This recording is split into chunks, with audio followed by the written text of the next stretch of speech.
नमस्कार ओडिशा।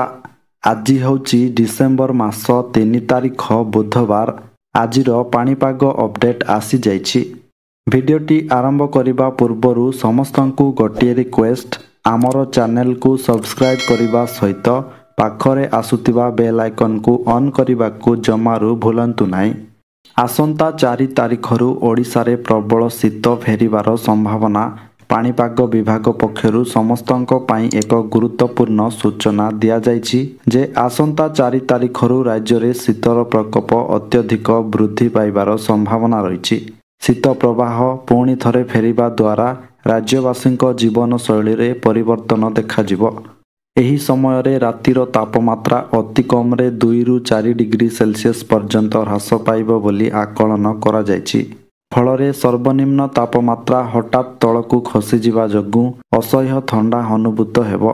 वर्तमान परिस्थिति रे अनेक स्थान रे राति पारद उपर मुहां हेबा जोगु शीतर प्रभाव कमिछि एवं सामान्य आराम मिलुछि। मात्र एही सामयिक आराम मात्र 2 दिन पाई रहिबो एवं तापरे पाग पुणी थरे शीतल हेबा आरंभ करिबो। सेपटे आज पाई प्राय 24 जिले में भीषण शीत एवं 6 जिले प्रबल शीत एवं ता सहित समुदाय 30 जिले में पाग सुखिला रहिबो बोली कहिछि भुवनेश्वर स्थित आंचलिक पाणीपाग विज्ञान केन्द्र। तेबे आज पाई केउ जिला को सतर्क सूचना दिया जाइछि। केउ जिला गुड़िकरे पाग सुखिला रहिबो ता सहित केउ जिला गुड़िकरे हाड़भंगा शीत बा भीषण शीत हेबो एवं केउ जिल्ला रे प्रबल शीत हेबो ता सहित राज्यर तापमात्रा केते डिग्री सेल्सियस पर्यंत कमिबो एवं आसंता 4 तारिख बेलकू शीतर प्रकोप बढ़िबाकू नहीं पाणीपाग विभाग कौन अपडेट देइछि ए नहीं संपूर्ण खबर जानिबा पाई भिडियोटी को शेष पर्यंत देखंतु। ता सहित चैनल रे नुआ करी आसीथिले आम चैनल जी न्यूज अपडेट को एबे ही सब्सक्राइब करी पाखरे आसुतिबा बेल आइकन को ऑन करी रखंतु, जहा फल सबुदिन पाणीपाग अपडेट सर्वप्रथमे पाई परिबे। तेबे चलंतु डेरी न करी आजिर पाणीपाग अपडेट उपरे नजर पकाई नेबा। तेबे जानिबा आज पाई जो 24 जिले में भीषण शीत हेबो बोली सूचना दिया जाइछि। उक्त 24 जिले में भीषण शीत हेबो अर्थात सर्वनिम्न तापमात्रा 10 डिग्री सेल्सियस रु 11 डिग्री सेल्सियस मध्यरे रहिबो एवं एही सबु जिला गुड़िकरे प्रबल कुहुड़ी मध्य हेबो बोली कहिछि आंचलिक पाणीपाग विज्ञान केन्द्र। एहा पर जानिबा जो 6 जिले में प्रबल शीत हेबो बोली कहा जाइछि। उक्त 6 जिले में प्रबल शीत हेबो अर्थात तापमात्रा 15 डिग्री सेल्सियस रु 20 डिग्री सेल्सियस मध्यरे रहिबो एवं एही सबु जिले में प्रबल कुहुड़ी मध्य हेबो बोली कहिछि आंचलिक पाणीपाग विज्ञान केन्द्र। तेबे एहा पर जानिबा जो समुदाय 30 जिले में पाग सुखिला रहिबो बोली कहा जाइछि। उक्त 30 जिले में पाग मुख्यतः सुखिला रहिबो एवं किछि स्थान रे पाग मेघुआ रहिबो ता सहित एही समुदाय 30 जिले में आज पाई कौनसी वर्षार संभावना नाही बोली एही सबु जिला को कौनसी वार्निंग जारी करा जाय नाही बा एही सबु जिला को ग्रीन जोन रे रखिछि आंचलिक पाणीपाग विज्ञान केन्द्र। तेबे वर्तमान जानि नेबा आज पाई सबु केउ जिले में भीषण शीत एवं केउ जिले में प्रबल शीत और केउ जिले में पाग सुखिला रहिबो बोली सूचना दिया जाइछि। तेबे प्रथमे जानिबा जो 24 जिले में भीषण शीत हेबो बोली कहा जाइछि। तेबे सही 24 जिला गुड़िक हेउछि कोरापुट जेउठी तापमात्रा रहिबो 14 डिग्री सेल्सियस, तापरे नवरंगपुर रे 13 डिग्री सेल्सियस, रायगड़ा रे 15 डिग्री, कलाहांडी रे 15 डिग्री, नुआपड़ा रे 15 डिग्री, बलांगीर रे 14 डिग्री, तापरे कंधमालर फुलबाणी ठारे 12 डिग्री सेल्सियस, एहा परे बौद्ध रे 14 डिग्री, अनुगुल रे 13 डिग्री, सोनपुर रे 14 डिग्री, बरगढ़ रे 15 डिग्री, संबलपुर रे 14 डिग्री, झारसुगुड़ा रे 12 डिग्री, तापरे सुंदरगढ़ राउरकेला ठारे सर्वनिम्न तापमात्रा 11 डिग्री सेल्सियस रहिबो बा भीषण शीत हेबो एवं सुंदरगढ़ रे 13 डिग्री सेल्सियस, तापरे देवगढ़ रे 15 डिग्री, केन्दुझर रे 12 डिग्री, मयूरभंज रे 14 डिग्री, भद्रक रे 13 डिग्री, जाजपुर रे 14 डिग्री, ढेंकानाल रे 15 डिग्री, कटक रे 15 डिग्री,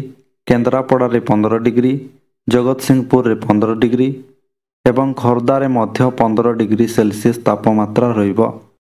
ଏହାପରେ ଜାଣିବା ଯେଉଁ 6ଟି ଜିଲ୍ଲାରେ ପ୍ରବଳ ଶୀତ ହେବ ବୋଲି କୁହାଯାଇଛି। ତେବେ ସେହି 6ଟି ଜିଲ୍ଲାଗୁଡ଼ିକ ହେଉଛି ମାଲକାନଗିରି, ଯେଉଁଠି ତାପମାତ୍ରା ରହିବ 17 ଡିଗ୍ରୀ ସେଲସିୟସ୍। ତାପରେ ଗଜପତିରେ 16 ଡିଗ୍ରୀ, ଗଞ୍ଜାମରେ 18 ଡିଗ୍ରୀ, ନୟାଗଡ଼ରେ 16 ଡିଗ୍ରୀ, ପୁରୀରେ 19 ଡିଗ୍ରୀ ଏବଂ ବାଲେଶ୍ୱରରେ 18 ଡିଗ୍ରୀ ସେଲସିୟସ୍ ତାପମାତ୍ରା ରହିବ।